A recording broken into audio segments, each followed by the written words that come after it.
Listen to this shocking story if you want to know how Sean Combs' story ends. How could a man who made millions of people dance suddenly become the center of a dark network of abuse and power? And what remained when the facade began to crumble? In the early 1990s, Sean Combs was still working as an intern at Uptown Records until he founded his own label in 1993, Bad Boy Records.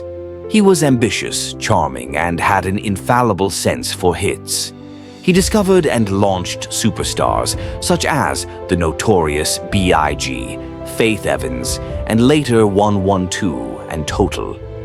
Around the same time, he also started making music under his own name, Puff Daddy. His 1997 debut album, No Way Out, which included I'll Be Missing You, became a cultural phenomenon and earned him a Grammy. He became an icon in music, fashion, perfume, beverage brands, and reality TV. Everything he touched turned to gold. In the 2000s, people called him Diddy. Others called him a mogul, and behind that image lay a world of influence, power, and absolute control. But not everything was as it seemed, because then something shocking happened. In 2023, his ex-partner, singer Cassie Ventura, filed a shocking complaint. Years of abuse, physical assault, intimidation, sexual coercion, and control over her professional life. Combs denied everything, but paid a settlement within a day. It was the first crack in the armor. Then came the storm. Because, in the months that followed, several women came forward. Reports, lawsuits, and statements flooded the court. In March 2024, his homes in Los Angeles and Miami were raided by Homeland Security. And what did they find? Drugs, cameras, money, and what the media described as an alarming amount of lubricant. In May 2025, the trial began in court. Dozens of witnesses gave statements. Cassie herself testified under oath about the so-called freak-offs, sex parties full of drugs, control, and exploitation. A security video from 2016 showing Combs hitting her in a hotel was shown as evidence. Other victims described similar patterns. On July 1st, 2025, the judge handed down a preliminary verdict. Sean was found guilty on 4 of the 5 charges, including sexual abuse, human trafficking, and intimidation. The court was still divided on the most serious charge, running a criminal organization. The judge ordered further deliberation. Sean Diddy Combs, once the face of success and confidence, sat silently in a Brooklyn jail cell that day, waiting for what was to come. He is no longer a star. He is suspect number 1, and perhaps the most tragic echo of an industry that turned a blind eye for too long. And then, while Diddy reflects on his sins in a cell, we now turn to a story that will make you shiver. How can someone be famous at 10, loved by millions, but live in agony at home every day? What do you do when your career is growing, your smile is sparkling, but your father has already said he is going to kill you? Judith Eva Barcy was the child starlet of the 1980s. With her big eyes, soft voice, and natural charm, she starred in more than 70 commercials and movies. She lent her voice to Ducky in The Land Before Time and appeared in major Hollywood productions alongside Jaws, Burt Reynolds, and Carol Kane. She earned tens of thousands of dollars a year, and studios lined up to book her. But at home, there she lived in hell. Her father, Josef István Barcy, a Hungarian immigrant, was an alcoholic, incredibly violent, jealous, and deadly controlling. He abused Judith's mother, Maria, beat Judith, and regularly threatened, "If you ever leave, I will shoot you both dead." The signs were there. Judith began pulling out her eyelashes.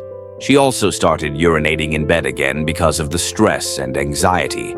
And at school, she drew pictures of herself as an angel to send signals. But no one saw anything or dared to do anything about it. Her mother went to agencies and told them she was afraid. But again and again she was told, "There is no physical evidence. We can't do anything." Until that one night on July 25th, 1988. What happened then you won't believe. Judith was asleep. Her father was up and grabbed his shotgun. Silently, Joseph Barsi walked into her room and shot his daughter to death. Then he also killed Maria Benko, his wife. 2 days later, he set fire to the house and Joseph Istvan Barsi committed suicide in the garage. Judith Eva Barsi lived to be only 10 years old. Only after her death did the world realize how long she had begged for help, not with words, but with behavior, tears, drawings, and fear. But Hollywood looked away again. The authorities looked away, and when she finally became truly silent, it was too late to listen. Judith Barsi had the future ahead of her, but her voice was forever erased by the man who should have protected her. She became famous as a child and buried as a warning. Her childhood did not end in oblivion, but in something much darker. A silence that lingered for a long time. And from that silence comes the voice of a woman who offered comfort to millions, but was never comforted herself. How do you keep going when every note you sing is numbed with pills, injections, and scars? What happens when your voice touches millions, but no one hears how loud you yourself are screaming inside? How can a woman who sang about fidelity be trapped in pain and abuse for years? In the 60s and 70s, Tammy Wynette was a legend. With Stand By Your Man, she made country history. Her voice was fragile, powerful, and steeped in emotion. She sang about love, loyalty, betrayal, heartache, and women recognized themselves in every word. She was awarded Grammys, reached #1 with 20 hits, and became the face of traditional country music worldwide. But behind the backdrop of glittery dresses and applause was a woman who literally lived on painkillers. Tammy struggled with serious health problems from her early years. She underwent more than 30 surgeries. Her intestines were damaged. She was implanted with a morphine pump. And still she went on stage, laughing, singing, and swallowing. But that wasn't all. Tammy had 5 marriages, several of them violent. Her marriage to country singer George Jones was legendary, both musical and toxic. There were fights, drunken nights, disappearing moments where she didn't know where he was for days. And yet she sang about Stand By Your Man. In the 90s, her body completely collapsed. She became thin, confused, in constant pain, and received daily injections from her doctor, sometimes as many as 50 a month. On April 6, 1998, Tammy was found at home on her couch, lifeless, with a plastic bag full of pills by her side. She was 55, the official cause of death, heart failure. But what really broke her was a life of sacrifice, medication, abuse, and silence. Tammy Wynette became the symbol of loyalty, but the only thing she could count on were morphine and a microphone. She was always there for her audience until her body literally stopped. She sang about love that lasted while everything slipped away from her. But who was the woman who brought glamour to every scene, yet lacked something crucial when the cameras stopped rolling? What is it like as a black woman to make history in Hollywood on the one hand, but on the other hand to have to hide yourself at home every day from your own husband? How is it possible to make millions but live at home behind closed doors in fear, control, and shame? And what if you are fighting illness? While still recovering from the scars no one ever saw. Diane Carroll broke through as a revolution in the 1960s. She was the very first African-American woman with her own sitcom, Julia, in which she played not a maid or background character, but a strong single mother with a professional career. She won a Golden Globe, was nominated for an Oscar, and shown on Broadway with a voice that gave you goosebumps. She was a beauty, talent, and breakthrough all in one. But behind those triumphs was a woman who fought, not just against racism in the industry, but against what no one saw: domestic violence. In the 1980s, she married singer Vic Damone. In interviews, she said it was love, but the truth was much darker. He humiliated her, beat her, controlled her money, her performances, and her friends. She lived for years in a relationship where she was an icon on stages, but was broken down at home. When she finally left this man, she was not liberated, but damaged. She was diagnosed with breast cancer. A battle she won, but in which she learned anew how fragile your body is when your mind has been exhausted for years. Only later did she dare to speak openly about the violence and loneliness, the disappointment of a world that celebrates you on screens, but does nothing when you whisper, "I'm being abused at home." Diane Carroll was a pioneer, but not a protected heroine. She broke barriers for millions of women while slowly breaking behind closed doors herself. And yet she rose again and again, not as a symbol, but as a human being. Her career broke barriers, but her heart broke again and again. Coming soon, the story of an actress who died without realizing it. But first, an heiress, full of fame and glamour on the outside, slowly emptying on the inside. Suppose your body makes millions for magazine covers, but at the same time you are abused by the man you were supposed to protect. So how do you build a career of beauty while inside you are still screaming for recognition for what was taken from you? And then what if that cry is never heard, even by your own blood? In the 1970s, Margot Hemingway was everywhere. She was the first model ever with $1 million contract. Her face graced Vogue, Cosmopolitan, Time. She got acting roles, became famous in Europe and America, and was the granddaughter of Nobel laureate Ernest Hemingway. She seemed destined for greatness, but no one knew what was behind that perfectly grimaced face. Margot struggled with severe depression, anorexia, and addiction, spending years in and out of days in clinics. She later recounted that her father had sexually abused her for years. Rapes that began when she was just a child and left deep scars not only on her body, but on her trust in everything and everyone. When she publicly stated in an interview in 1996 that she had been raped as a child, her younger sister, Marielle Hemingway, spoke out against it. She said it was not true, that it was her illness that spoke. And so Margot's voice was once again ignored, this time not by the outside world, but by her own family. She sought healing through spirituality, therapy, a comeback as an actress. But the darkness kept coming back. Her name was still in the credits, but her eyes, those had gone dull. On July 1st, 1996, exactly 35 years after her grandfather's suicide, Margot overdosed on phenobarbital in her Santa Monica apartment. She was found 3 days later, alone, forgotten by the fashion world and not believed by her loved ones. Margot Hemingway was a woman who cried out to be heard, not as a model, but as a survivor. And the world, which once adored her, decided not to believe her story, until she literally silenced it. So she sought recognition, but found only repeated sorrow. And now, a name that became a symbol of lust, while her life revolved around powerlessness. How on earth is it possible that a woman who was famous worldwide as an icon of sexual freedom was in reality abused and tortured as a prisoner for years? What if your name became synonymous with lust and power when you yourself had no control over your body at all? And what happens when you finally break the silence and no one will listen?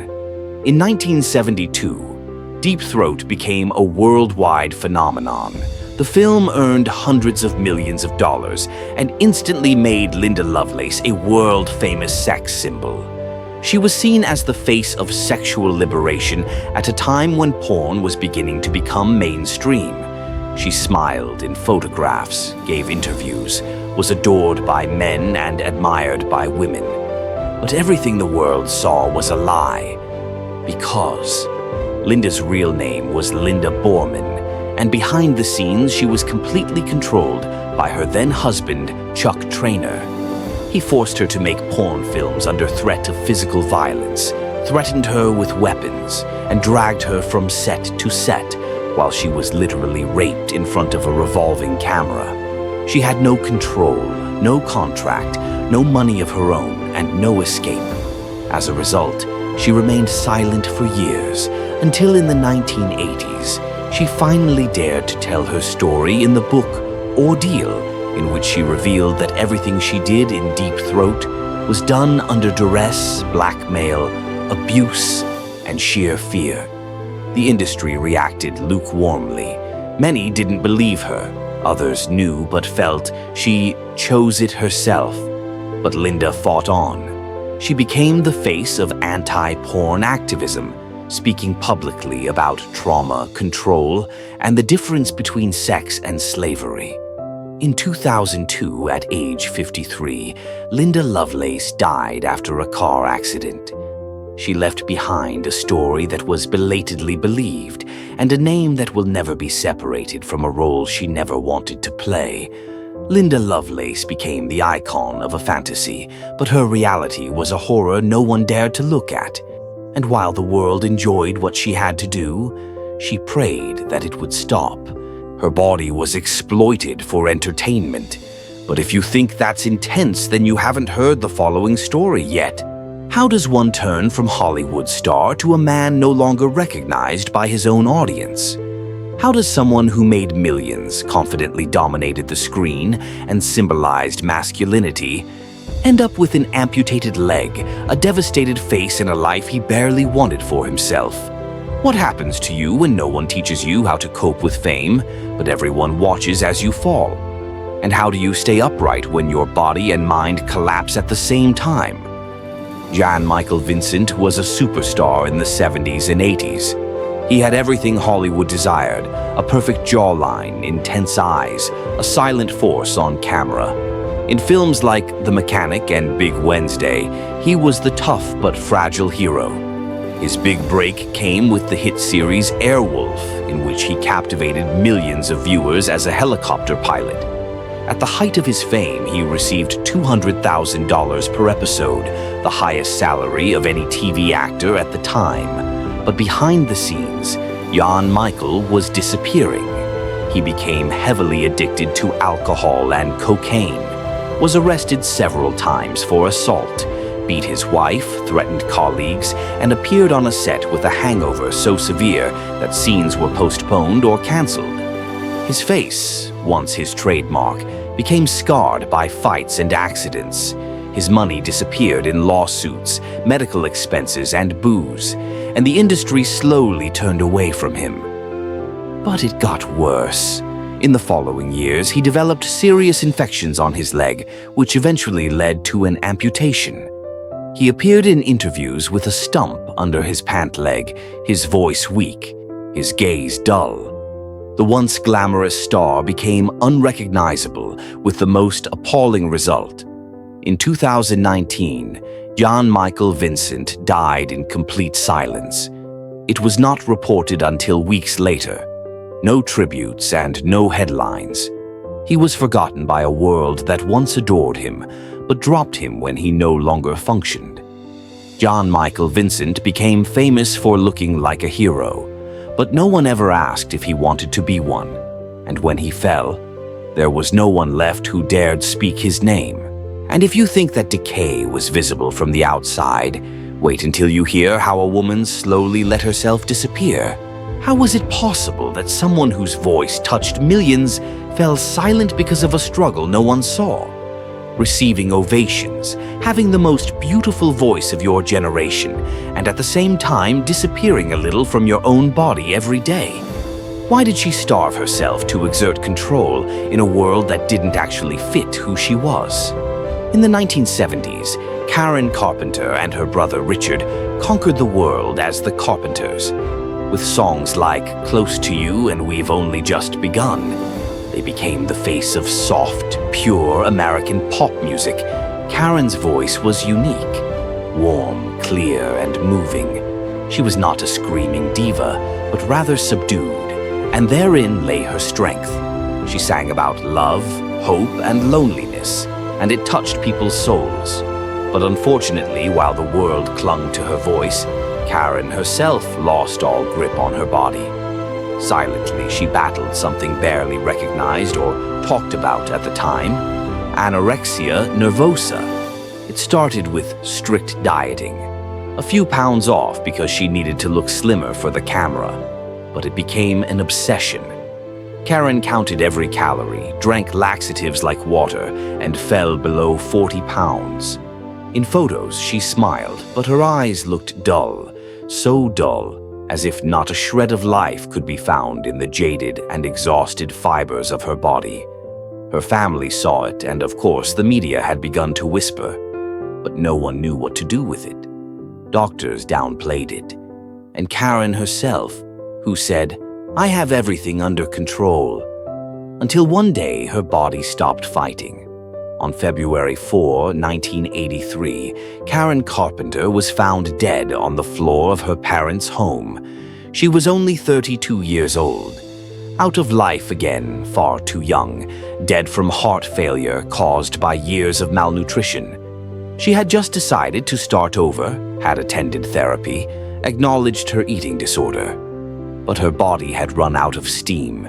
Karen Carpenter had the voice of an angel, but was never protected from the demonic pressures imposed on her by the industry. She died not of fame, but of a silent illness, without ever having had a chance to prove herself again.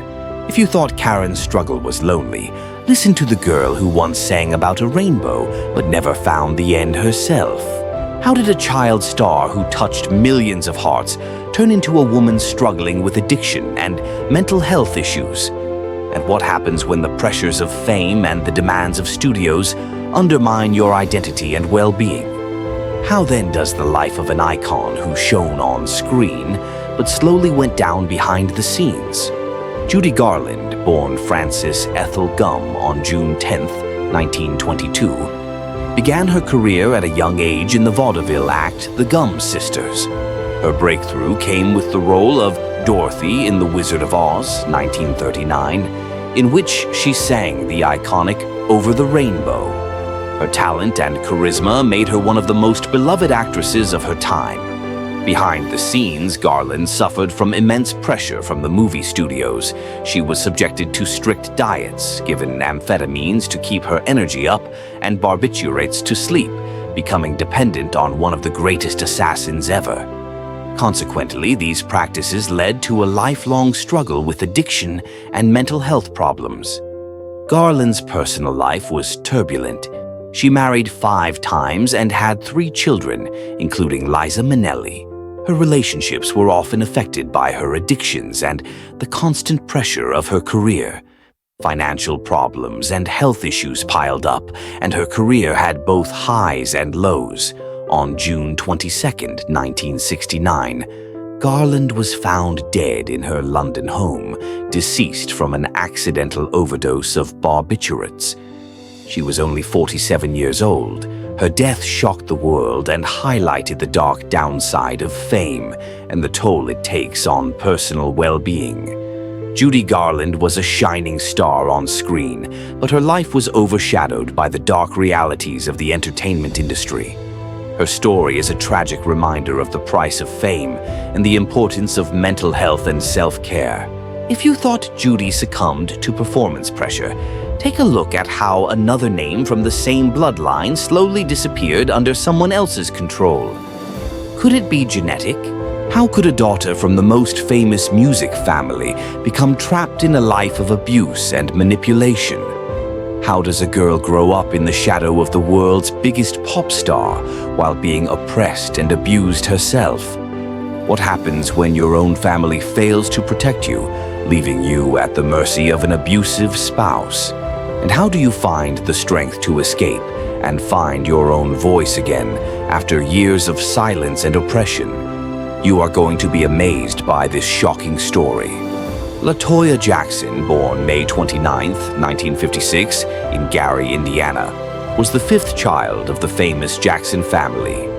In the 1980s and 1990s, she built a solo career as a singer and television personality, with hits such as Heart Don't Lie and appearances on shows such as The Jacksons. She was known for her glamorous appearance and was a standout in the media.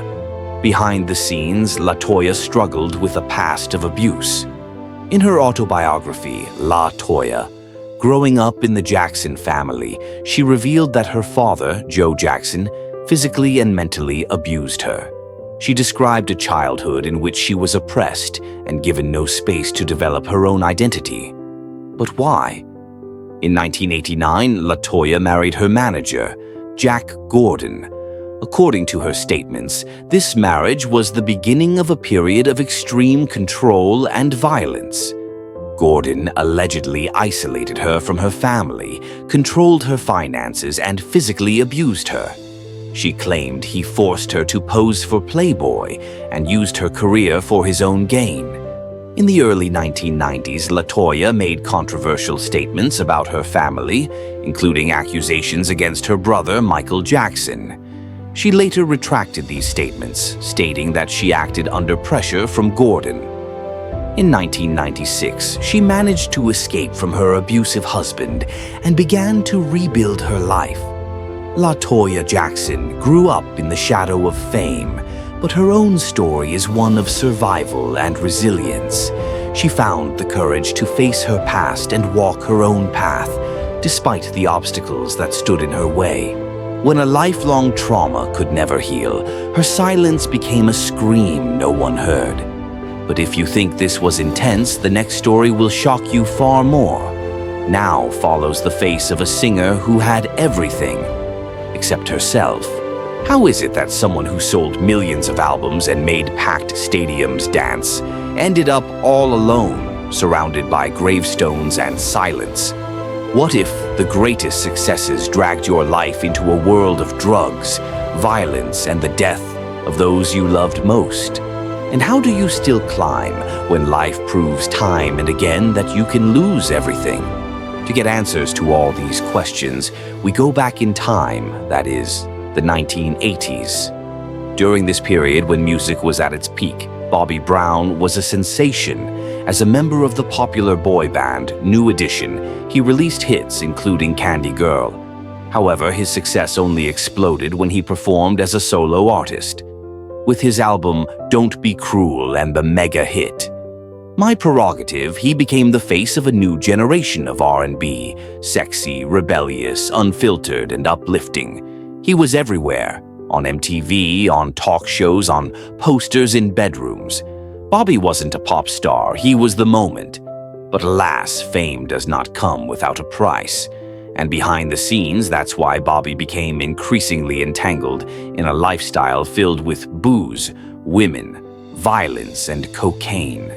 His name became increasingly associated with chaos, arrests for drug possession, fights, and rumors of assault. And then, Whitney.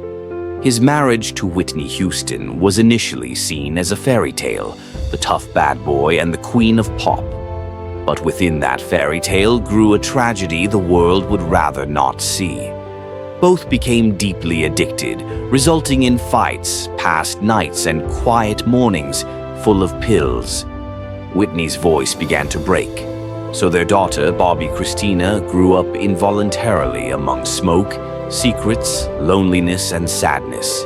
And then, in 2012, came the inevitable, the bomb no one wanted to see explode.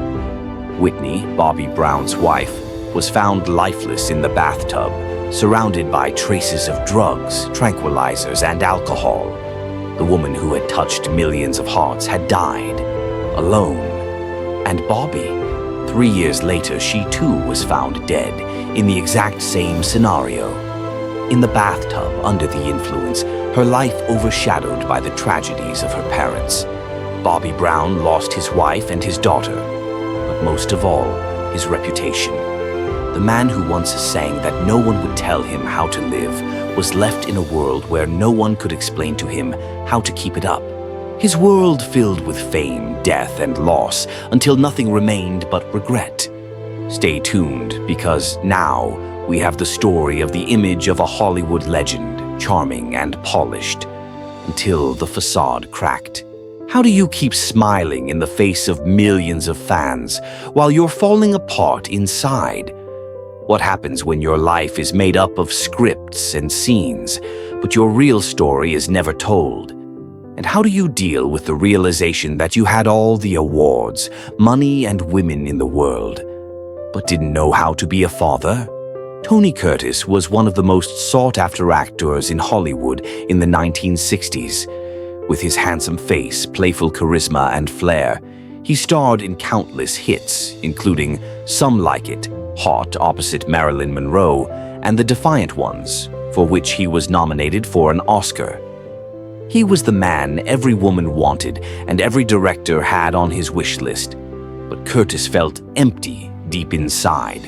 He grew up in poverty with an abusive, schizophrenic mother and an often absent father.